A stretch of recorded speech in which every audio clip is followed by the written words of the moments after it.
The names of the gangs in New York City in the 180s were Bushwhackers, Bowery Boys, Chingsters, Blackbirds. They lived in a neighborhood called the Five Points in New York City. The problems in the neighborhood was employment, prostitution, violent crime, etc.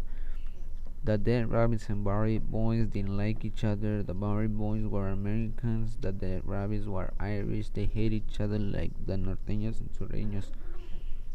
There were also other gangs. There were Italian, Jewish, Russian, and African American gangs in the 180s. Some gangs even had women, like how Maggie was a girl in the gang. She was boxer, she had large nails to bite, and her teeth was pointy.